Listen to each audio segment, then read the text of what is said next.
क्या है दोस्तों, मेरा नाम विकास सोनी आईपी है। सब बच्चों का फिर से बहुत बहुत स्वागत करता हूं इस यूट्यूब चैनल पे।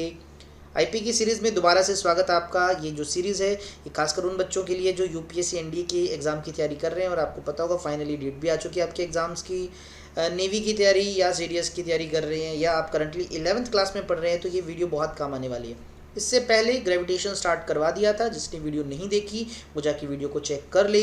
और साथ ही साथ हमने इससे पहले मॉडर्न फिजिक्स के जितने भी प्रीवियस क्वेश्चन हैं एनडीए के एग्ज़ाम के 2006 से लेके 2021 की सारे के सारे एक सिंगल वीडियो में कर लिए थे। जिसने वो वीडियो मिस कर दी तो बेटा उसको जाके ज़रूर देखो, क्योंकि उन्हीं से ही क्वेश्चन रिपीट होंगे। मैं फिर बता रहा हूँ कि इस साल जो एनडीए का एग्ज़ाम होगा तो पक्का तुम्हें उन्हीं से रिपीटेड क्वेश्चन दिखेंगे। 60-70 क्वेश्चन है, उनको अगर अच्छे से कर लोगे तो कम से कम 2 क्वेश्चन और पक्के हो जाएंगे तुम्हारे इस साल के एग्ज़ाम के लिए। तो चलो आज की वीडियो को भी करते हैं स्टार्ट। ग्रेविटेशन चैप्टर चल रहा था, अगर आपको याद होगा हमने बेसिक बातें की। व्हाट इज़ ग्रेविटेशन, ग्रेविटेशन क्या है। न्यूटन ने अपना जो ग्रेविटी से रिलेटेड लॉ दिया था, न्यूटन्स लॉ ऑफ ग्रेविटेशन, उसकी बात की थी हमने। Gravitational constant, acceleration due to gravity, ये सारी बातें कर ली थी। फिर बता रहा हूँ, जिसने वो वीडियो नहीं देखी तो ऊपर आई बटन में लिंक दिख रहा होगा, वहाँ जाके पहले उसको देखो। लास्ट टाइम जो टॉपिक था वो था acceleration due to gravity small g के बारे में। तो हमने उस स्मॉल जी और कैपिटल जी की एक रिलेशन देखी थी, कैसे स्मॉल जी और कैपिटल जी आपस में कनेक्टेड होते हैं। तो आप डायरेक्ट उस रिलेशन पे ही चलते हैं, ये हमने लास्ट क्लास में कर लिया था तो मैं डायरेक्ट रिलेशन ही बता रहा हूँ। तो स्मॉल जी जो हुआ करता है वो होता है कैपिटल जी एम अपॉन में आर स्क्वेयर। ये होता है बेटा जी इनके बीच का रिलेशन। अब यहाँ पर जो आप कैपिटल जी देख रहे हो ये है यूनिवर्सल ग्रेविटेशनल कांस्टेंट, जो कि एक कांस्टेंट है पूरे यूनिवर्स में, उतना ही रहता है। और यहाँ पर एम जो है बेटा जी वो है mass of planet. Mass of planet sir, बिल्कुल भाई। जिस प्लेनेट के लिए तुम ये जी कैलकुलेट कर रहे हो, acceleration due to gravity calculate कर रहे हो, ये उसी प्लेनेट का मास है। और आर क्या है, तो भैया आर भी तो हम समझ ही चुके होंगे। तो आर क्या है बेटा जी, रेडियस है किसकी, उस प्लेनेट की, जिस प्लेनेट पर तुम ग्रेविटी निकाल रहे हो, जिसकी तुम निकाल रहे हो क्या, एक्सेलरेशन ड्यू टू ग्रेविटी निकाल रहे हो। किसकी भाई साहब, किसी प्लेनेट की तो निकाल रहे हो। और अगर अर्थ, हम एज अ अर्थ की बात करें, हम अर्थ की तो जनरली बात करते हैं, तो अर्थ के लिए जो फॉर्मूला लिखा जाएगा तो सिंपली मैं लिख देता हूँ, g for earth is equals to capital G mass of earth divide by radius of earth का स्क्वायर। तो ये फॉर्मूला आपने याद करना है हर हाल में, बहुत बहुत इंपॉर्टेंट है। फिर से मैं लिख देता हूँ, small G is equals to capital G M by R square. बहुत बार क्वेश्चन पूछे गए हैं और पूछा जा सकता है। तो ये फॉर्मूला आप अगर देखो तो ये बेटा जी फॉर्मूला मास और रेडियस की टर्म में है। फिर बता दूं, मास किसका है, प्लेनेट का, रेडियस किसकी है, प्लेनेट की। अब अगर जी का फॉर्मूला डेंसिटी की टर्म में हो, क्योंकि एक दो बार न्यूमेरिकल क्वेश्चन आपके एग्जाम में पूछे गए हैं जिसमें डेंसिटी की टर्म में यूज़ हुआ है, तो हम इसी फॉर्मूले को डेंसिटी की टर्म में लिखते हैं। अब डेंसिटी होती क्या है, किसी भी प्लैनेट की डेंसिटी। अब प्लैनेट्स जनरली आपको पता होगा, शेप वाइज मैं बात करूं तो जो प्लैनेट्स हैं वो स्फेरिकल शेप के होते हैं ऑलमोस्ट। अगर स्फेरिकल शेप के प्लैनेट्स हैं तो तुम मुझे बताओ कि इसकी डेंसिटी क्या होगी, इसका मास डिवाइड बाय इसका वॉल्यूम। तो मैंने प्लैनेट की रेडियस को आर मान लिया। अब आपको पता है डेंसिटी होगी बेटा ji mass of the planet divide by उसका वॉल्यूम। प्लैनेट के मास को कैपिटल एम लिख रहा हूँ, वॉल्यूम आपको पता है स्फीयर का क्या होता है, 4/3 पाई आर क्यूब। तो यहाँ से तुम मुझे बताओ मास ऑफ द प्लैनेट क्या आ गया, डेंसिटी इंटू में 4/3 इंटू में पाई इंटू आर क्यूब। भाई साहब अब हम इस जी के फॉर्मूले में पुट करके इसको कन्वर्ट कर सकते हैं। तो जी और एम की जगह तो लिखना है मुझे rho 4/3 pi r cube whole divide by बेटा जी क्या लिखा गया है, आर स्क्वायर। कुछ कैंसिल वैंसिल हो रहा है सर, हमें तो चीज़ें दिखती हुई हैं कट रही हुई। देखो आर स्क्वायर है, इस क्यूब को काट देगा तो आपके पास जो जी का फॉर्मूला आया वो क्या बना, देखो 4/3 में अलग ही निकाल लेता हूँ, नंबर है ना, न्यूमेरिकल नंबर है। तो क्या बना, जी और रो है, ऊपर पाई भी है और आर भी है। तो इस तरह से मेरे पास जो फॉर्मूला आ जाता है वो आ जाता है एक्सेलरेशन ड्यू टू ग्रेविटी का। लेकिन ये फॉर्मूला क्या है बेटा, ये फॉर्मूला है इन टर्म ऑफ डेंसिटी। अच्छा जी, इसका फ़ायदा क्या है, अब डेंसिटी की टर्म में देखो तो आपको बहुत अच्छा रिजल्ट निकल के आता है। तो मैं ना दोनों रिजल्ट यहाँ लिख देता हूँ ताकि थोड़ी सी चीज़ क्लियर हो सके। देखो मैंने यहाँ पर एक बात लिखी, सबसे पहले समझना बेटा इस चीज़ को। तो जी का जो फॉर्मूला है एक तो है G M by R square. Question पूछे जाते हैं इस तरह से, बहुत इंपॉर्टेंट स्लाइड है, मैं आपको जो बता रहा हूँ। और एक मैंने अभी फॉर्मूला लिखा, क्या है वो, 4/3 है, साथ में जी है, रो है और पाई भी है और आर भी है। ये 2 फॉर्मूले ही तो हमने बनाए अभी। अब इन दोनों फॉर्मूलों की इंपॉर्टेंस सुनो भाई, इंपॉर्टेंस भी किस तरह से पूछे जाते हैं। तो पहला फॉर्मूला तो हमारा ये है, दूसरा फॉर्मूला ये है। क्वेश्चन कैसे बनते हैं देखिए, फर्स्ट टाइप से क्वेश्चन कैसे बनेंगे। अगर आपको कह दिया जाए, कंपैरिजन की बात की जाए, या फिर आपको बोल दिया जाए आपके पास कोई एक प्लेनेट है, आपको कहा भैया आपके पास कोई एक प्लेनेट है जिसका मास m था और उसका रेडियस r था। अब आपको कहा कि उसी प्लेनेट के रेडियस को बेटा जी, उस प्लेनेट के रेडियस को डबल कर दिया गया, 2r कर दिया गया, ठीक है, उस प्लेनेट के रेडियस को डबल r कर दिया गया, और लेकिन मास जो है ना उसको उतना ही रखा, मास को कांस्टेंट रखा। तो नई एक्सेलेरेशन ड्यू टू ग्रेविटी कितनी होगी? अगर यहाँ पर acceleration due to gravity g है और यहाँ पर g डैश है, बेटा जी ये g डैश बताना आपने कितनी होगी। तो इस तरह का क्वेश्चन कर रहे हैं, तो अब मैं फॉर्मूले से ही चलते हैं, डायरेक्ट फॉर्मूले से ही करते हैं अपन। तो अगर फॉर्मूला देखो तो यहाँ पर g कांस्टेंट है, m भी दोनों के लिए सेम रखा, कहा कांस्टेंट है, तो g जो हुआ वो डिपेंड किया r स्क्वेयर के इन्वर्सली। आर स्क्वेयर के इन्वर्सली मतलब अगर आर को तुम बढ़ाओगे तो जी कम हो जाएगा, और अगर आर को बेटा जी कम करोगे तो जी को बढ़ना पड़ेगा, और वो भी स्क्वेयर टाइम्स। अब क्वेश्चन में देखो रेडियस को आप आर से 2r कर रहे हो, आप रेडियस को इंक्रीज कर रहे हो, तो ग्रेविटी श्योरली कम होगी। अगर रेडियस को 2 गुना किया तो ग्रेविटी 4 गुना कम हो जाएगी। तो आपको डायरेक्ट रिजल्ट में लिख देता हूँ, नई ग्रेविटी पुराने वाले की 1/4 हो जाएगी। तो इस तरह से ये क्वेश्चन हो जाएगा। लेकिन सुनना, अगर इसी क्वेश्चन में कुछ ऐसा दिया होता, अगर आपको कहा जाए आपके पास कोई प्लेनेट है जिसकी डेंसिटी आर है, जिसकी डेंसिटी रो है, रेडियस आर है, आपको कहा उस प्लेनेट की रेडियस को बेटा जी डबल कर दिया गया, 2r कर दिया गया, लेकिन उसकी डेंसिटी को भी उतना ही रखा, डेंसिटी में कोई चेंज नहीं लेके आए। अब तुम मुझे बताओ एक्सेलेरेशन ड्यू टू ग्रेविटी पे क्या इफेक्ट पड़ेगा?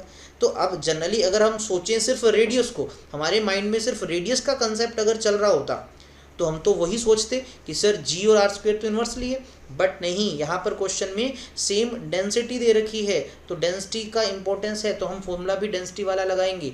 अब देखो इस फॉर्मूले के अंदर कांस्टेंट चीज़ें क्या क्या हैं? अब कांस्टेंट चीज़ें तो आपको दिख रही होंगी, 4/3 कांस्टेंट, g कांस्टेंट, रो कांस्टेंट, पाई कांस्टेंट। तो क्या पता लगा यार, g जो हुआ वो डायरेक्टली हुआ रेडियस के, यानी अगर रेडियस बेटा जी बढ़ेगी तो g भी बढ़ेगा, रेडियस कम होगी तो g भी कम होगा। इसका मतलब क्या हुआ? अब क्वेश्चन में देखो रेडियस को आपने r से 2r किया, डबल किया, तो ग्रेविटी भी क्या हो जाएगी बेटा जी? डबल हो जाएगी, 2g हो जाएगी। देखो कितना शानदार रिजल्ट पता लगा। यही मेन डिफरेंस है कि आपने क्वेश्चन में देखना है कि क्वेश्चन में आपको रेडियस, मास और डेंसिटी में क्या क्या चीज़ गिवन है। अगर बेटा जी फॉर्मूला या क्वेश्चन आपका मास और रेडियस की टर्म में है तो आप ऊपर वाला फॉर्मूला लगाओगे, और अगर क्वेश्चन में आपको डेंसिटी और रेडियस बोल दे तो आप नीचे वाला फॉर्मूला लगाओगे। इस तरह से क्वेश्चन को सोल्व आपने करना है। आई थिंक सो ये चीज़ें बहुत काम की, आपके क्लियर हो गया होगा। चलो अब देखिए, यही दो बातें जो मैंने अभी आपको बताई, बस इसका नाम रख दिया इनको धरती माता का आशीर्वाद और आशीर्वाद के बाद मिलने वाला प्रसाद, ये समझ के चलो। तो ये तो हुआ धरती माता का आशीर्वाद gm/r², और डेंसिटी की टर्म में लिखते हैं बेटा जी 4/3 पाई रो gr, ये हुआ प्रसाद। तो इसको आशीर्वाद और प्रसाद को संभाल के रखो, बहुत काम की चीज़ें हैं। तो कुल मिला के मुझे पता लगा कि ये जो एक्सेलेरेशन ड्यू टू ग्रेविटी है भाई साहब, ये तो डिपेंड करती है प्लेनेट के मास पे। मास किसका बेटा जी? ये मास ऑफ प्लेनेट है, कभी भी ऑब्जेक्ट के मास पे डिपेंड नहीं करती। जैसे अर्थ मुझ पे ग्रेविटी लगा रही है, अर्थ मुझको खींच रही है नीचे, तो मेरे मास से कोई फर्क नहीं पड़ेगा इस एक्सेलेरेशन ड्यू टू ग्रेविटी को, तो इसको अफेक्ट करता है सिर्फ और सिर्फ मास ऑफ प्लेनेट। और यहाँ रेडियस क्या बेटा जी? रेडियस भी किसकी है? ये प्लेनेट की रेडियस है। जनरली अर्थ की बात कर रहे हो तो अर्थ है, और डेंसिटी भी तुम्हें पता लग ही गया होगा ये किसकी है, डेंसिटी भी हम प्लेनेट की ही बात कर रहे हैं। तो डिपेंड किस पे नहीं करती, ये ध्यान से सुनना, पूछा जा सकता है। इंपॉर्टेंट पेज है, मैं आईपी लिख रहा हूँ, जिस पेज पे मैं आईपी लिख दूँ समझ लो वो पेज तो बहुत ज़्यादा इंपॉर्टेंट है। किस पे डिपेंड नहीं करता? जी का वैल्यू। मास किसका बेटा जी? ये मास ऑफ ऑब्जेक्ट है, ठीक है। शेप किसका बेटा जी? शेप ऑफ ऑब्जेक्ट है। डेंसिटी किसकी? डेंसिटी ऑफ ऑब्जेक्ट है, लिखा है देखो आगे पूरा, mass shape density of the body या object placed on the surface of the planet, जो प्लेनेट के ऊपर है, जो ग्रेविटी फील कर रहा है, जो ग्रेविटी एक्सपीरियंस कर रहा है, उस पर डिपेंड नहीं करता। क्लियर होंगी ये बातें? चलिए अब इससे भी देखिए इंपॉर्टेंट क्वेश्चन बनने वाला, आगे बहुत इंपॉर्टेंट टॉपिक आने वाले। ग्रेविटेशनल चैप्टर से पक्का क्वेश्चन मिलेगा इस साल भी, गारंटी ले रहा हूँ मैं। देखो value of acceleration due to gravity, ये शॉर्ट में देखो, value of acceleration due to gravity को मैं छोटा जी बोल देता हूँ ना, ये छोटे जी की बात कर रहा है। तो छोटे जी की वैल्यूज बदल सकती हैं किन किन चीज़ों से बदल सकती हैं, कौन कौन से फैक्टर्स पे डिपेंड करता है। तो 4 फैक्टर हमारे छोटे जी को प्रभावित कर सकते हैं, छोटे जी को बदल सकते हैं। पहला है shape of earth. Shape of earth, earth का शेप, अरे अर्थ तो स्फीयर है। अरे किसने कहा अर्थ एग्जैक्टली स्फीयर है? तो अर्थ का शेप मैटर करता है कि वो इक्वेटोरियल साइड से कितना बड़ा है और पोलर साइड से कितना बड़ा है, बिल्कुल समझेंगे इसको।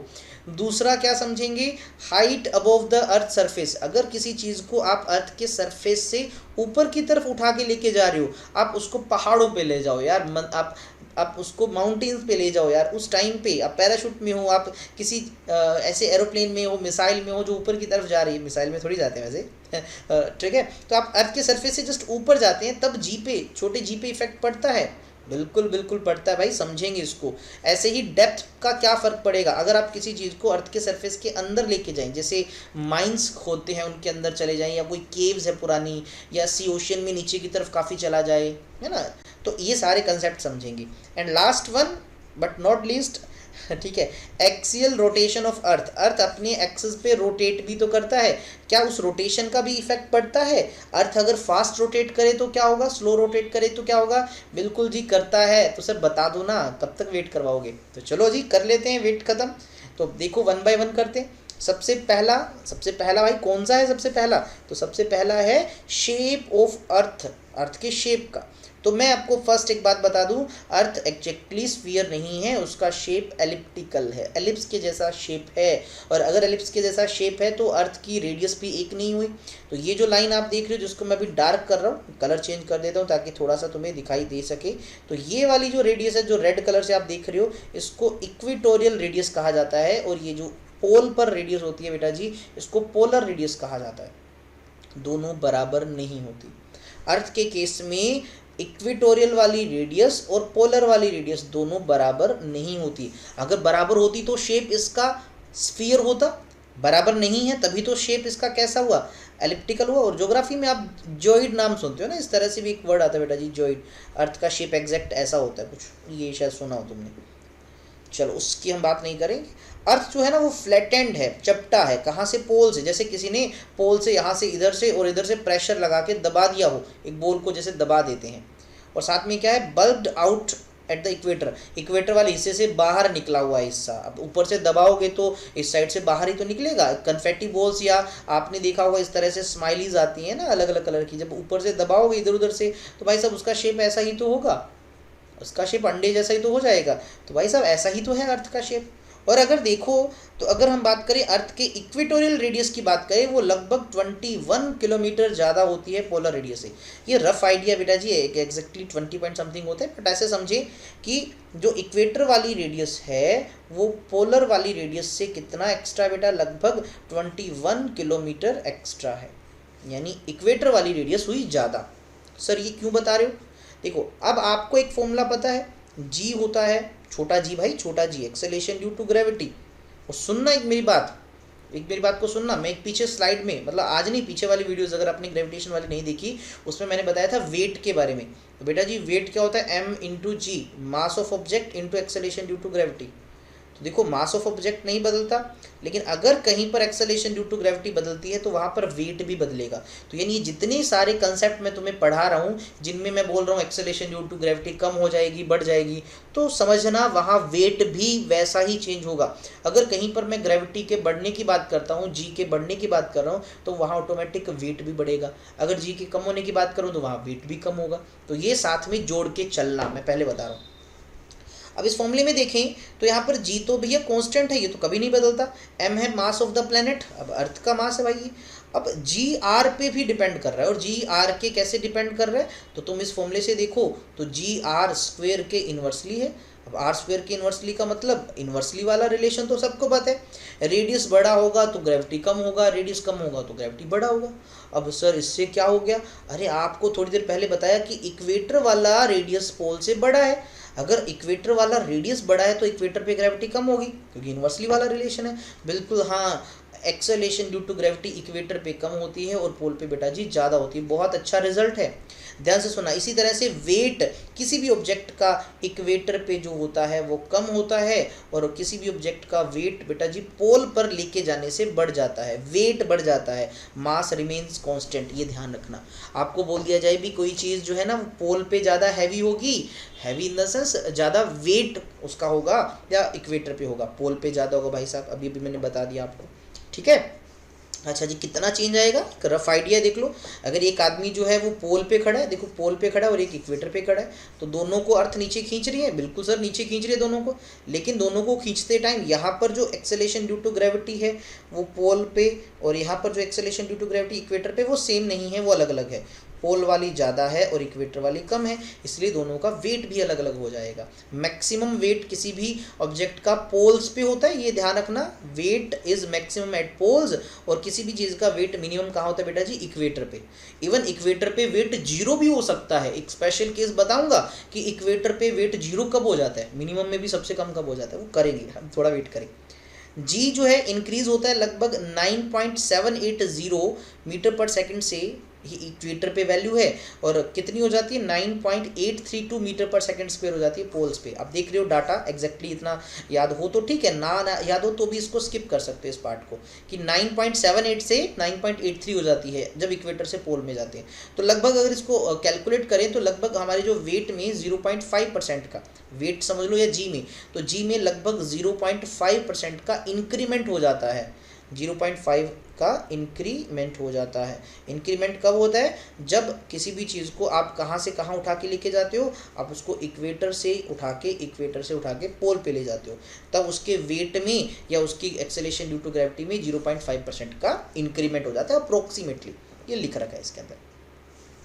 चलिए ji, first case I think so तुम्हें शेप वाला क्लियर होगा, शेप का क्या इफेक्ट बढ़ता है। अब शेप के बाद दूसरा जो है वो है हाइट अबव अर्थ सरफेस। अगर हम किसी भी चीज़ को अर्थ के सरफेस से ऊपर की तरफ लेके जाएं, बेटा जी डेरिवेशन हम यहाँ करेंगे नहीं, डायरेक्ट फॉर्मूलाज ही सीखेंगे, ठीक है ना, हमें ज़्यादा डीप में थोड़ी जाना है फॉर्मूला कैसे ड्राइव हुआ। और आप अगर ये देखना चाहते हैं तो इसी चैनल पे काफ़ी सारी अदर वीडियोस भी हैं, उसमें आपको मिल जाएगा।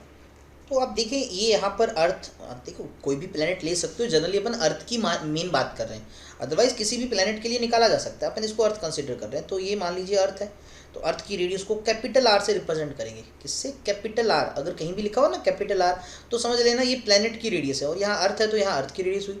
और वैसे इसकी वैल्यू मैं आपको बता भी देता हूँ, अर्थ के लिए 6400 किलोमीटर होता है बेटा जी ये वैल्यू।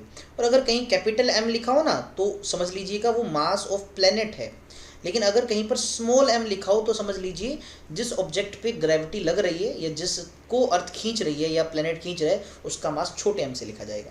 अब हमने क्या किया, देखो हम अगर सरफेस की बात करें, ये देखिए जो मैं रेड कलर की लाइन बना रहा हूँ, ये जो लाइन है बेटा जी ये सरफेस है। तो सरफेस पे एक्सेलेरेशन ड्यू टू ग्रेविटी अगर मैं स्मॉल जी लेके चल रहा हूँ, हमने क्या किया, अब उस ऑब्जेक्ट को सरफेस से उठाया और उसको उठा के ऊपर लेके गए और हम किसी एच हाइट पे ले गए। कहाँ ले गए बेटा जी, एच हाइट पे ले गए इसको। तो एच हाइट पे ले गए तो वहाँ पर एक्सेलेरेशन ड्यू टू ग्रेविटी क्या अब भी उतनी होगी जितनी सरफेस पे थी? नहीं सर, वहाँ कुछ अलग हो जाएगी। हाइट पर जाने पर acceleration due to gravity decrease होती है। पहली बात आप ये याद रखना, क्या होती है बेटा जी, डिक्रीज होती है। कितनी होगी उसका कोई फॉर्मूला है? बिल्कुल, हमारे पास एक रिलेशन है, हम उससे उस चीज़ को समझ सकते हैं।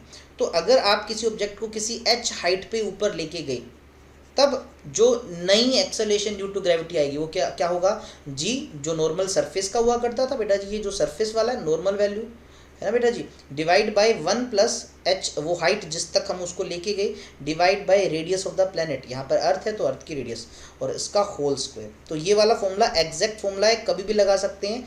और लेकिन कभी कभी क्या होता है, अगर आपको दे दिया जाए कि ऑब्जेक्ट को आप हाइट पे लेके गए हो और वो हाइट बहुत ज़्यादा नहीं है, वो अर्थ की रेडियस के कंपेरिजन में काफ़ी छोटी है ना, ये कंडीशन मिल जाए when h is very very less than r, तो हम ऊपर वाले फॉर्मूले को मॉडिफाई करके एक फॉर्मूला और बना लेते हैं। क्या कि हाइट पर जो एक्सेलेरेशन ड्यू टू ग्रेविटी होगी वो क्या होगी, वो होगी आपके पास सरफेस वाली gravity g multiply by 1 - 2 times height divide by radius of अर्थ। तो आप ये वाला, और ज़्यादातर मैं आपको बता दूँ यही फॉर्मूला ज़्यादा इंपॉर्टेंट है, ये नीचे वाला फॉर्मूला। जैसे हमने ये एक्सेलेरेशन ड्यू टू ग्रेविटी का फॉर्मूला बनाया, वैसे ही देखो एक ऑब्जेक्ट को जब सरफेस पे रखा था उसका वेट अगर W था, आप जब उसको h हाइट पे लेंगे तो वहाँ वेट कुछ अलग हो जाएगा W डैश। वो कैसे निकालें, तो बस इस g को आपने m से मल्टीप्लाई करना है मास ऑफ द ऑब्जेक्ट से। तो ये बेटा जी क्या हो जाएगा, mg डैश जो हो जाएगा वो हो जाएगा mg 1 - 2h by radius of अर्थ। ठीक है बेटा, इसको अपन ऐसे भी लिख सकते हैं ये क्या बन गया, वेट हाइट पे किसके बराबर होगा, सरफेस वाला वेट 1 - 2h बाई r।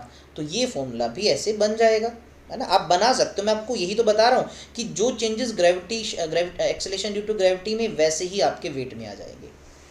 और ओवरऑल देखो, आप एक छोटी सी चीज़ देखो, जी के साथ किस फैक्टर को मल्टीप्लाई कर रहे हो, जी को हम एक ऐसे फैक्टर के साथ मल्टीप्लाई कर रहे हैं जिसमें 1 में से कुछ माइनस हो रहा है, मतलब लेस देन 1 नंबर से मल्टीप्लाई कर रहे हैं। इसका मतलब जो जी डैश होगा बेटा जी, वो वैल्यू आपकी लेस देन 1 आएगी। जी डैश सॉरी लेस देन 1 नहीं, जी डैश आपका जी से कम आएगा, यानी हाइट पे ले जाने से acceleration due to gravity decrease होती है। ये रिजल्ट आपने याद रखना है, लास्ट वाला नीचे वाला। आप एक चीज़ दिमाग में रखना, ऑब्जेक्ट को ज़्यादा से ज़्यादा जो मैक्सिमम से maximum acceleration due to gravity है वो पोल पे मिलती है। ठीक है, अच्छा मिनिमम से मिनिमम आप ले सकते हैं इक्वेटर पे, लेकिन उसके अलावा अगर आप किसी चीज़ को अर्थ के सरफेस के ऊपर लेके जाओ या आप अर्थ के सरफेस से नीचे की तरफ लेके जाओ डेप्थ पे, हमेशा जी डिक्रीज होता है, आप जी को इंक्रीज नहीं कर सकते इन तरीक़ों से। तो ये आपको कंक्लूजन शायद याद हो जाएगा, बहुत अच्छा है। अब ध्यान दीजिए, अगर मैं परसेंटेज चेंज निकालना चाहूँ या जी में कितना परसेंट चेंज आया, आपको सिर्फ ये कहा आप एक ऑब्जेक्ट को मान लीजिए 100 किलोमीटर ऊपर लेके गए, तो आपसे पूछ लिया 100 किलोमीटर ऊपर लेके गए तो कितने परसेंट चेंज आया जी में। तो डायरेक्ट एक फॉर्मूला है, क्या बेटा जी, आप देखो अभी अभी जो पीछे फॉर्मूला याद किया ना आपने, ये वाला फॉर्मूला तो जस्ट अभी याद किया होगा आप सब बच्चों ने। इसमें बस ये वाला फैक्टर जो है ना 2h/r, ये वाला फैक्टर मतलब 1 को छोड़ दो, तो ये वाला जो अंदर वाला फैक्टर है बस इसको याद रखो, इसको 100 से मल्टीप्लाई कर दो, परसेंटेज चेंज आ जाएगा। देख लो वही तो फॉर्मूला है, 2h by radius of earth into 100, आपके पास क्या आ जाएगा, परसेंटेज चेंज आ जाएगा किसका, जितना परसेंट चेंज जी में डिक्रीज हुआ है। अब वेट वाला तो मैंने कंसेप्ट तुम्हें बता ही दिया, वेट का फॉर्मूला इस तरह से ये हो जाता है। ठीक है, ये मैं तुम्हें बता चुका हूँ, तो इस तरह से ये फॉर्मूला आपने याद करना है। चलिए तीसरे पॉइंट पे बढ़ते हैं, वो है अब डेप्थ वाला। अगर हम किसी ऑब्जेक्ट को अर्थ के सरफेस से नीचे की तरफ लेके जाते हैं किसी डेप्थ डी तक, अब सबसे पहले वही अर्थ हमने कंसीडर कर रखी है, अर्थ की रेडियस कैपिटल आर है, और हमने माना देखो ये जो सरफेस है अर्थ का सरफेस है बेटा जी, तो अर्थ के सरफेस पे कुछ ग्रेविटी है वो जी मान ली, यहाँ से डैश हटा दो, ये जी हमने यहाँ की ग्रेविटी मान ली। और जैसे किसी ऑब्जेक्ट को हम अर्थ के सरफेस से अंदर की तरफ लेके गए, मैं यहाँ लेके गया, इतना नीचे लेके गए, यानी अब हम उसको डेप्थ पे ले आए, डी डेप्थ पे, तो इस डी डेप्थ पे ये डेप्थ वाला पॉइंट है बेटा जी, नई acceleration due to gravity G dash है, बस इसी जी डैश की वैल्यू चाहिए कि अंदर लेके जाने पे कितना एक्सेलरेशन ड्यू टू ग्रेविटी हो जाता है। तो उसका फॉर्मूला भी बहुत ही आसान है। अगर आपने वो पीछे वाला हाइट वाला फॉर्मूला याद किया तो मैं यही लिखूँ हाइट वाला फॉर्मूला एक बार। अगर बेटा जी आपको वो हाइट वाला फॉर्मूला याद है तो वो कुछ ऐसे था, जी यहाँ था 1 - 2 टाइम्स हाइट थी डिवाइड बाय रेडियस ऑफ अर्थ था, ये था ना। देखो उससे काफ़ी मिलता जुलता है, क्या चेंज करना है आपने, एक तो ये 2 हटाना है, आपने 2 हटा दिया और हाइट की जगह डेप्थ लिखना है, बन गया इसका फॉर्मूला। यानी 2h की जगह जस्ट डेप्थ लिख दो यहाँ पर d, तो क्या हुआ फॉर्मूला, अगर किसी ऑब्जेक्ट को आप किसी डी डेप्थ तक नीचे लेके आते हो, अर्थ के सरफेस के अंदर लेके जाते हो, तो नई एक्सेलरेशन ड्यू टू ग्रेविटी कितनी होगी, पुराने वाले का मल्टीप्लाई 1 - d/r, और यहाँ पर d तुम्हें पता ही है, d है डेप्थ, जिस डेप्थ तक हम उसको लेके गए। अच्छा और एक चीज़ सुने, अब जरा फॉर्मूले को देखो फिर से, ये जो फैक्टर तुम देख रहे हो इतना, ये भी अगेन क्या है बेटा जी, ये आपका लेस देन 1 है, ये लेस देन 1 है, तो आपका जो जी डेप्थ है ये कम आएगा जी से। अगेन डेप्थ पे भी acceleration due to gravity decrease होती है, ये भी बहुत अच्छा रिजल्ट है। मतलब अगर आप अर्थ के सरफेस पे हो, ये अर्थ का सरफेस है बेटा जी, आप इसके सरफेस से ऊपर की तरफ जाओ या नीचे की तरफ जाओ, दोनों ही केसेस में जो जी है वो क्या होगा, डिक्रीज होगा, जी क्या होगा, दोनों ही केसेस में डिक्रीज होगा। ये बहुत ही अच्छा रिजल्ट निकल के आता है सामने। ओके अच्छा, परसेंटेज डिक्रीज, बोले सर इसके लिए क्या करें, उस वाले में क्या था, हमने 1 माइनस जो फैक्टर लिखा था उसको 100 से मल्टीप्लाई करते थे। यहाँ भी कोई सर ऐसा जुगाड़ है? बिल्कुल, आपने ये 1 में जो फैक्टर माइनस हो रहा है ना, डी डिवाइड बाई आर, ये वाला फैक्टर, बस इसको उठाओ और 100 से मल्टीप्लाई कर दो, देख लो वही है। डी बाई आर ई जो है ना, उसको 100 से मल्टीप्लाई कर दिया, तो मल्टीप्लाई करने से आपके पास क्या आया? आपके पास आ गया परसेंटेज डिक्रीज इन जी, कि एक्सेलेरेशन ड्यू टू ग्रेविटी जो है ना वो कितने % डिक्रीज हो रहा है। बहुत ही आसान फॉर्मूला बन गया, बहुत ही आसान। अच्छा, वेट का पूछे तो वेट कैसे निकालते हो? मास को मल्टीप्लाई कर दो बस जी से। तो अब ये जो जी का फॉर्मूला था, क्या था जी का फॉर्मूला? तो कुछ ऐसे था बेटा जी, G1 माइनस डी अपॉन में आ रही, कुछ ऐसे ही तो था। तो ये जी डैश आ रहा था, बस इधर भी m से मल्टीप्लाई, इधर से m भी मल्टीप्लाई, तो ये क्या बन गया? ये बन गया वेट किसी हाइट पे, यानी W डैश किसके बराबर होगा? ये वेट कौन सा बेटा जी? ये वेट है सरफेस पे into 1 minus D by R E. तो इस तरह से ये फॉर्मूले भी बन जाते हैं। यहाँ तक कहानी समझ आ गई होगी। एंड एक बहुत अच्छा रिजल्ट, बहुत एक अच्छा रिजल्ट है, डायरेक्ट क्वेश्चन बन सकता है, डायरेक्ट याद रखना कि देखो ये अर्थ का सरफेस है, ये वाला अर्थ का सरफेस है जिसको मैं अभी बना रहा हूँ डॉटेड लाइन से। अब हमने 2 टॉपिक पढ़े, वैसे तो 3 पढ़ ली, शेप वाला भी पढ़ा है, फिर हाइट वाला भी पढ़ा हमने, h हाइट तक वाला, और फिर हमने डेप्थ वाला भी पढ़ा। एक कंक्लूजन जो आपने इनसे याद रखना है, देखो आप ऊपर जाते हो हाइट पर तब भी जी हमें पता है डिक्रीज होता है, सर ये तो नहीं बताने वाली बात थोड़ी है।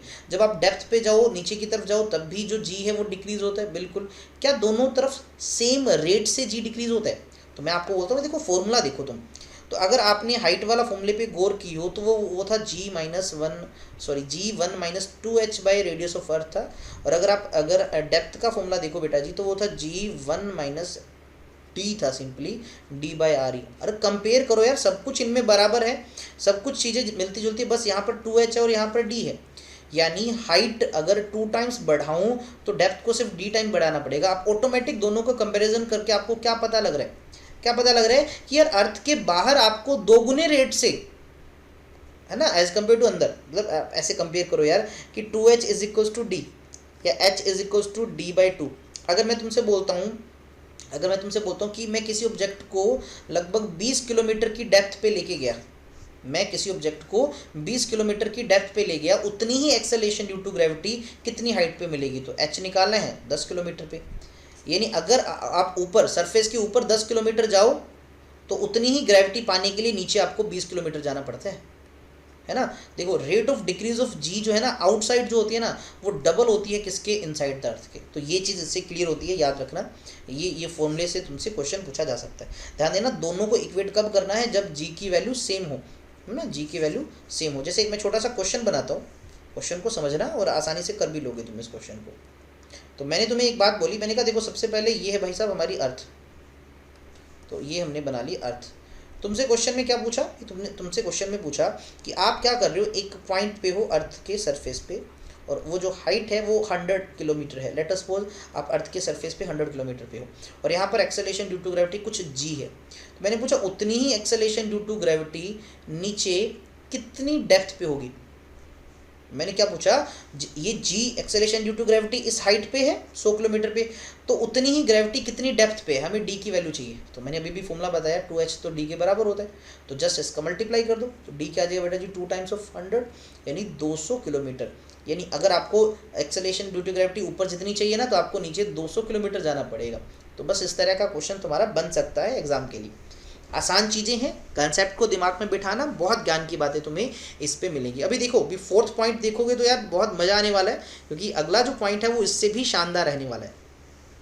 बहुत सारे कंसेप्ट आपको सीखने को मिलेंगे, बस कंटिन्यूटी बनाए रखें साथ में। वीडियोस आपके लिए लगातार आती रहेंगी इसी चैनल पे, आपके अप टू एग्जाम तक रुकेंगी नहीं। हो सकता है बीच में एक आधे दिन कभी मिस हो जाती है किसी कारणवश, लेकिन आती रहेंगी लगातार।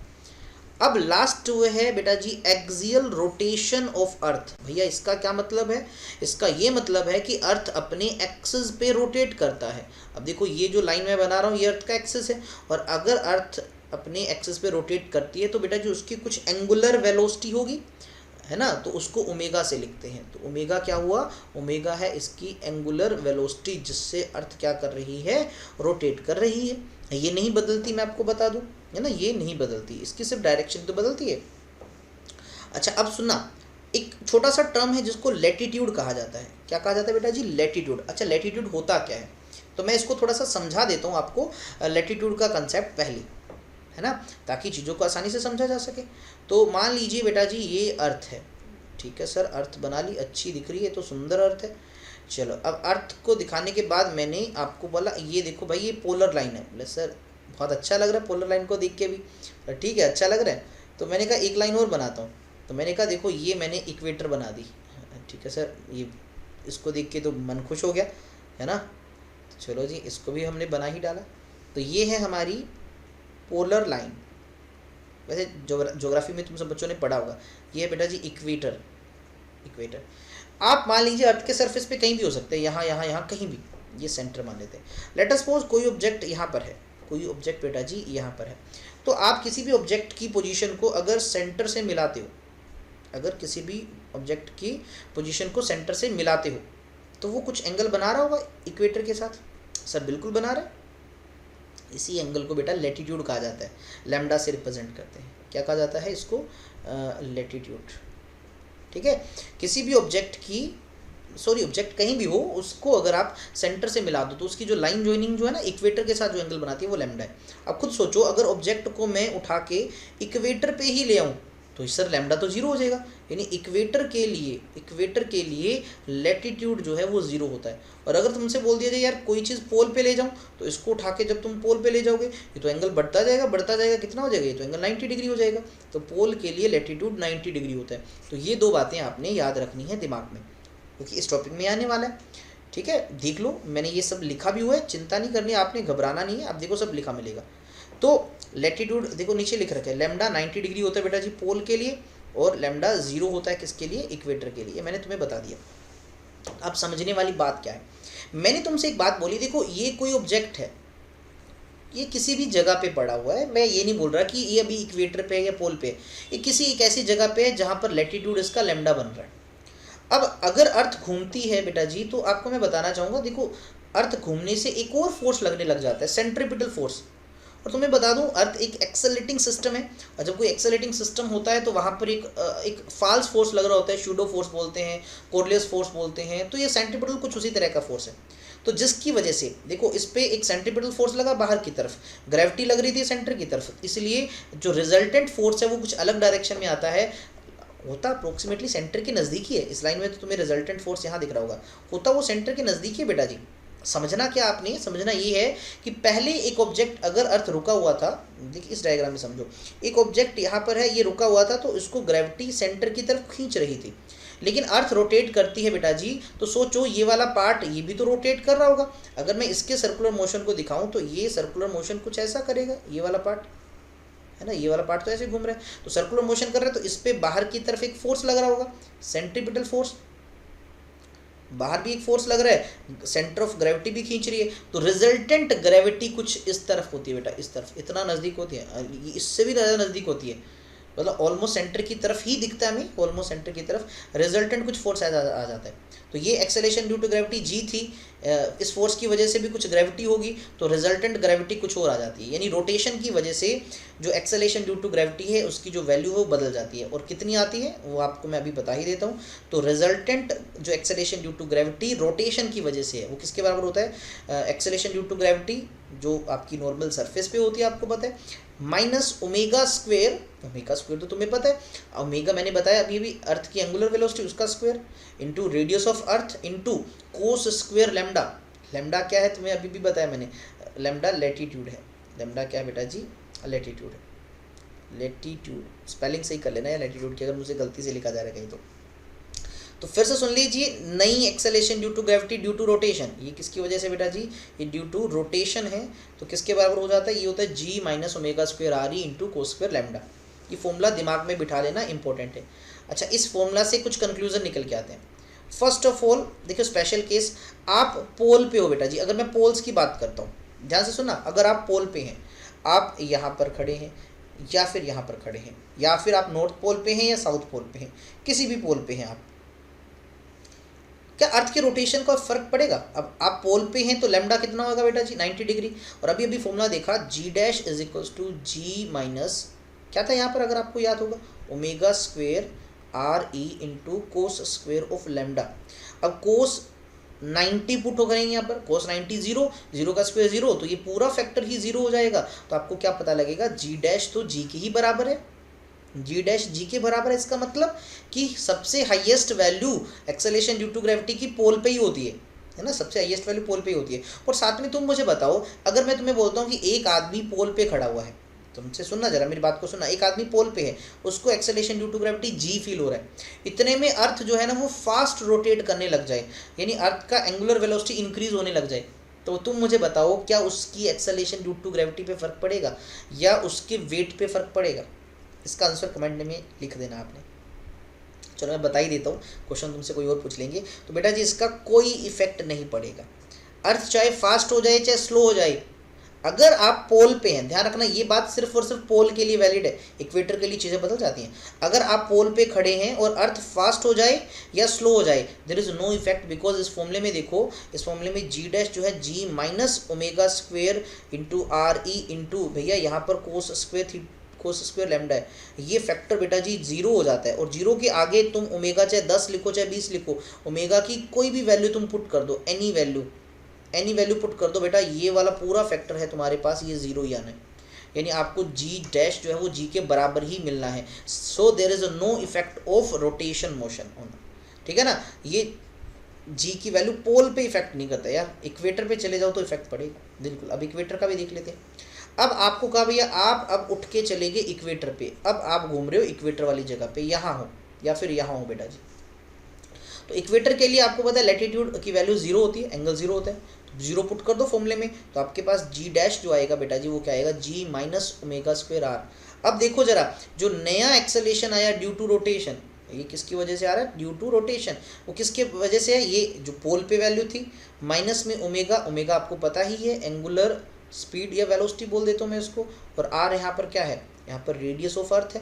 अब इस फॉर्मूले में देखो रेडियस ऑफ अर्थ है ये भाई, तो इस फॉर्मूले में देखो तो यार ये तो डिपेंड करता है ओमेगा पे। इस फॉर्मूले को अगर देखा जाए तो यार इस ओमेगा को जैसे जैसे तुम बदलोगे तो ये वाला फैक्टर चेंज होगा। जरा सोचो, इस ओमेगा स्क्वेयर आर फैक्टर को तुम क्या करो, इसको इंक्रीज करो, इसको इंक्रीज करने से ये फैक्टर इंक्रीज हुआ तो ओवरऑल जी डिक्रीज हो जाएगा तुम्हारा। और अगर तुम क्या करो, इस फैक्टर को ओमेगा स्क्वेयर आर को डिक्रीज करो तब आपका जी डैश इंक्रीज हो जाएगा। यानी ये फैक्टर डिसाइड करेगा कि acceleration due to gravity equator पे बढ़नी है या घटनी है। अब इफेक्ट देख लेते हैं। तो इफेक्ट ऑफ रोटेशन ऑफ अर्थ जो है, ठीक है ना, जी की वैल्यू पे बेटा जी वो सबसे ज़्यादा कहाँ होता है, इक्वेटर पे ही होता है, क्योंकि यार खेल बिगड़ जाते हैं यहाँ पर, सबसे ज़्यादा इफेक्ट पड़ता है। और अगर हम कंपेयर करें पोल और इक्वेटर की वैल्यूज़ को, ठीक है ना, इनके डिफरेंस को, तो बेटा इनका डिफरेंस तो आपको दिख ही रहा है, ये वैल्यू पोल पे होती है तुम्हें पता है, और ये अब इक्वेटर पे निकाल रहे हैं, तो इनका जो डिफरेंस है वो ओमेगा स्क्वायर आर के बराबर है, या आर ओमेगा स्क्वायर लिख दो। और आर अर्थ की रेडियस 6400 किलोमीटर होती है बेटा, अर्थ की एंगुलर वेलोसिटी निकाली जा सकती है, एक पूरा चक्कर 2 pi r divide by time period लगभग 24 घंटे में होता है, उससे ये निकाला जा सकता है। और ये वैल्यू लगभग 0.034 मीटर पर सेकंड स्क्वायर आती है। तो ये कोई ज़्यादा जरूरी नहीं है याद करना, इसको छोड़ सकते हो इस चीज़ को, सिर्फ बाकी यही पॉइंट पढ़ना है, याद करना है। अच्छा, अगर आपको कहा है बॉडी को मूव करते हैं इक्वेटर से पोल की तरफ, मतलब एक आदमी इक्वेटर पे था और पोल पे ले जाए, तो ये तो हम पहले भी पढ़ चुके हैं सर, इक्वेटर वाले आदमी को पोल पे ले जाओ, तो यार इक्वेटर पे तो जी कम है, जी लेस है, और जैसे तुम पोल पे ले गए तो वहाँ पर जी क्या है, मोर है, यानी उस आदमी का जो वेट है वो बढ़ जाएगा। कितना हम निकाल सकते हैं, देखो ये तो उसका मास है और ये कितना चेंज आया जी में, है ना, ये भी चेंज निकाला था, तो इस तरह से इंक्रीज्ड वेट निकाल सकते हैं। ये भी कोई इतना ज़्यादा जरूरी पॉइंट नहीं है, जस्ट इसमें याद रखना है कि जी बढ़ जाता है, जी इंक्रीज हो जाता है या वेट भी इंक्रीज हो जाता है। चलिए अगला पॉइंट देखिए, मोस्ट इंपॉर्टेंट पॉइंट है, मैं यहाँ स्टार लगा रहा हूँ, साथ में IP भी लिख देता हूँ, मोस्ट इंपॉर्टेंट इक्वेटर के लिए। फिर बता रहा हूँ, weightlessness due to rotation of earth, इसका मतलब अर्थ अगर अपने एक्सेस पे रोटेट करती है और आप बैठे हो इक्वेटर पे, आपको एक बात पता है, अभी फॉर्मूला वाइज था, मैं फॉर्मूला भी थोड़ा लिख देता हूँ बेटा जी ताकि थोड़ा सा आपको अच्छे से समझ आ जाए। ये पॉइंट सबसे ज़्यादा इंपॉर्टेंट है, मतलब अभी ये 2-3 केसेस किए उनमें, तो मैंने कहा देखो अगर ये अर्थ है, बोले सर कोई बात नहीं, अर्थ बना दी तो अच्छी अर्थ बनाई आप, तो भाई ये हमने बना दिया, मान लीजिए इसका, हाँ ये तो तुम्हें पता ही है कौन सी लाइन है, ये भी हमने लाइन बना दी। चलो अर्थ के रोटेशन को दिखाते हैं। अब अर्थ अपने एक्सिस पे रोटेट कर रहे ओमेगा से, आप इक्वेटर पे है, मैंने कहा अर्थ घूम रही है, अब इक्वेटर पे है तो जी डैश जो नया ग्रेविटी आता है एक्सेलरेशन ड्यू टू ग्रेविटी, वो g minus omega square r e होता है, कोस स्क्वेयर तो 1 हो जाता है जीरो एंगल पे, तो ये वाला फॉर्मूला है। तो ये फैक्टर का बड़ा इंपॉर्टेंट रोल होता है, ये फैक्टर का। अब सोचो अगर अर्थ जो है वो फास्ट रोटेट करे, बेटा ध्यान से सुनना, अगर अर्थ फास्ट रोटेट करती है यानी ओमेगा फैक्टर बढ़ रहा है, तो यानी ओमेगा स्क्वायर आर ई फैक्टर भी बढ़ेगा। ये वाला फैक्टर बढ़ना, इसका मतलब जो है ओवरऑल जो जी डैश है बेटा वो आपको कम मिलेगा। इसका मतलब कि अर्थ के फास्ट होने से acceleration due to gravity decrease होती है। बहुत अच्छा रिजल्ट पता लगा, बहुत अच्छा रिजल्ट पता लगा। और अगर मैं तुम्हें बोलता हूँ कि अर्थ जो है वो रोटेशन को स्लो कर दे, वो अपने टाइम को मान लीजिए 24 घंटे में जो एक चक्कर पूरा करती थी उसको 30 घंटे लगाए, 40 लगाए, तो भैया उसमें तो सर ओमेगा कम हो जाएगा। ओमेगा अगर कम हुआ तो ओमेगा स्क्वायर आर ई वाला फैक्टर कम हुआ, तो ये फैक्टर कम, तो इट मीन ओवरऑल जो जी है वो बढ़ जाएगा, तो जी इंक्रीज होगा, इंक्रीज होगा। देखो जी इंक्रीज होगा मतलब, इंक्रीज होने का मतलब पहले वाली वैल्यू से ज़्यादा हो जाएगा, लेकिन कभी भी जो जी है, जो जी डैश है वो एक्सीड नहीं करेगा, नोट एक्सीड, मतलब किसको एक्सीड नहीं करेगा, नोट एक्सीड जी एट पोल, मतलब जो पोल पे वैल्यू उससे ज़्यादा नहीं हो सकता है ना, उससे ज़्यादा नहीं हो सकता, मतलब नोट पहले वाली वैल्यू से बढ़ जाएगा। तो ये बहुत अच्छे रिजल्ट हैं, ये आपने याद रखने हैं भाई साहब। अब मैंने एक तीसरा ही केस लिख दिया, मैंने लिख दिया वेटलेसनेस। अब वेटलेसनेस किसको बोलते हैं तुम्हें पता है, वेटलेसनेस। देखिए ऐसी कंडीशन जब acceleration due to gravity zero मिले हमें, तो acceleration due to gravity zero है तो वेट को निकालो, वो तो mg होता है, तो वो भी जीरो हो जाएगा। ऐसी कंडीशन जब किसी का वेट जीरो हमें मिले उसको वेटलेसनेस बोलते हैं। तो अब यार जीरो करने का मतलब क्या हुआ, जीरो करने का मतलब हुआ इसको कम करने की बात हो रही है ना। जीरो करने का मतलब क्या होता है कि एक्सेलेरेशन ड्यू टू ग्रेविटी को कम करना है हमें। डिक्रीज कैसे कर सकते हैं, अभी भी लिखा, डिक्रीज करने के लिए अर्थ को फास्ट रोटेट होना पड़ेगा, यानी ओमेगा को बढ़ाना पड़ेगा, बस उसी के बारे में लिखा हुआ है अगली स्लाइड पे। अब देखो कि हम इक्वेटर पे हैं, देखो कंडीशन सभी है इक्वेटर के लिए, पोल पे तो कोई फर्क नहीं पड़ता, हम इक्वेटर पे हैं, और अगर हम ओमेगा को इंक्रीज करते हैं तो जी डैश डिक्रीज होता है, बिल्कुल होता है। मैंने कहा क्या कोई ऐसी एक पर्टिकुलर वेलोसिटी हो सकती है, इतना ओमेगा बढ़ा दें कि जो acceleration due to gravity zero हो जाए, सर बिल्कुल हो सकती है। अगर acceleration due to gravity zero होगी, इस कंडीशन को बोलते हैं बेटा वेटलेसनेस। अभी मैंने बताया वेट जीरो हो जाता है, कब होगी इसको चेक करते हैं। देखो एक्सेलेरेशन ड्यू टू ग्रेविटी की वैल्यू जीरो रख देते हैं यहाँ पर, ये तो जीरो हो गया, तो इसको सोल्व करते हैं, तो हमारे पास आता है ये फॉर्मूला कि भैया अगर आपको इक्वेटर पे रखी हुई चीज़ की ग्रेविटी को जीरो करना है तो अर्थ कितना फास्ट मूव करे, तो अर्थ की जो एंगुलर वेलोसिटी है बेटा जी वो अंडर रूट ऑफ जी, जो पोल पे वैल्यू है बेटा ji, divide by radius of earth. और मैं अगर इस फॉर्मूले में वैल्यू पुट करता हूँ तो ये जब कैलकुलेट किया जाता है तो हमें टाइम की वैल्यू निकाल लेते हैं। देखो टाइम पीरियड का फॉर्मूला निकाल लेते हैं ओमेगा से, ओमेगा बेटा होता है, ओमेगा होता है 2π/t, पूरा एक चक्कर 2π तो होता है, तो ओमेगा को 2π/t लिख सकते हैं। तो t अगर कैलकुलेट करते हैं तो हम डायरेक्ट ये याद रखो, फॉर्मूला ये ज़्यादा जरूरी नहीं है, जस्ट याद रखो कि किस टाइम पर, मतलब कितना टाइम ले। अगर जनरली क्या होता है कि अर्थ का जो टाइम पीरियड ऑफ रोटेशन 24 घंटे है, तुम्हें पता है, और अब मैं बोल रहा हूँ यार अर्थ को फास्ट घुमाना है तो इस टाइम पीरियड की वैल्यू 24 से कुछ कम होना चाहिए, अर्थ को अभी कम टाइम में पूरा करना चाहिए। तो जब हम इसको निकालते हैं बेटा जी वो निकल के आता है t 1.40 आवर, यानी अगर अर्थ अपनी खुद के एक्सिस पे पहले वो 24 घंटे में एक चक्कर काटती थी, अगर अर्थ अपनी खुद के एक्सिस पे वही चक्कर जो 24 घंटे में काटती थी अब वो 1.4 घंटे में, मतलब 2 घंटे से भी कम है, देख लो इतने टाइम में अगर अर्थ अपना एक चक्कर काटती है, उस दौरान इक्वेटर पे रखी हुई हर एक चीज़ जो है वो वेटलेसनेस की कंडीशन में होगी, सबका वेट जीरो महसूस होगा, जैसे फ्री फॉल में होता है। वेटलेसनेस फ्री फॉल में भी होती है, गिरती हुई लिफ्ट में, सैटेलाइट में भी होती है, ठीक है। तो देखो, और ये जो वैल्यू है ना लगभग 1/17 टाइम है प्रेजेंट टाइम के, यानी प्रेजेंट टाइम पीरियड जो है ना एट प्रेजेंट वो 24 घंटे है, और नया टाइम पीरियड क्या है बेटा जी वो 1.40 आवर है। तो मतलब अर्थ अब मौके पर जिस स्पीड से घूम रही है अगर उससे 17 गुना ज़्यादा 17 टाइम फास्टर अगर मूव करती है ना तभी वेटलेसनेस होगी। और वेटलेसनेस किसको होगी, ऑब्जेक्ट्स को, जो कि कहाँ पर है, इक्वेटर पे हैं, ये बात याद रख लेना, ठीक है। और अगर तुमसे बोल दे, अटपटे क्वेश्चन पूछ लिए जाते हैं कई बार, अर्थ जो है ना वो स्टॉप कर दे रोटेशन, घूमना ही बंद कर दे अपने एक्सिस पे, तो क्या फ़र्क पड़ेगा, तो इक्वेटर पे वैल्यू ऑफ जो जी है वो इंक्रीज हो जाएगी ओमेगा स्क्वायर आर, ठीक है। तो इसका मतलब क्या हुआ, जो वेट है ना बॉडी का वो इंक्रीज हो जाएगा, बढ़ जाएगा, बढ़ी तो जाएगा लेकिन पोल से ज़्यादा नहीं जाएगा, पोल वाले के बराबर हो जाएगा, ये ध्यान रखना। एंड अगला पॉइंट देखो, after considering the effect of rotation, अगर हम अर्थ के रोटेशन के इफेक्ट को, क्योंकि वो सन के राउंड भी तो घूमता है, और एलिप्टिकल शेप ऑफ अर्थ को कंसीडर करो, एक्सेलेरेशन ड्यू टू ग्रेविटी को, सभी को, मतलब ये जितने भी चार हमने चीज़ें पढ़ी उनसे कुल मिला के एक रिजल्ट निकल के आता है यार, पोल पे ग्रेविटी ज़्यादा होती है, इक्वेटर पे कम होती है, और पोल पे कितनी ज़्यादा होती है 0.052 मीटर पर सेकंड स्क्वायर। बोले सर पीछे वाली स्लाइड में आपने एक जगह लिखा था 0.03, बिल्कुल लिखा था, वो रोटेशन अकेले की वजह से था। हम अगर शेप को और बाकी चीज़ों को इंक्लूड कर दें, देखो ये अकेला रोटेशन का था, शेप को कंसीडर करके सब टोटल चेक करिए तो बेटा जी लगभग इतना चेंज आता है, यानी पोल पे कुल मिला के ज़्यादा ही होता है इक्वेटर से। तो ये थे कुछ रिजल्ट्स आपको जो पता होने चाहिए थे।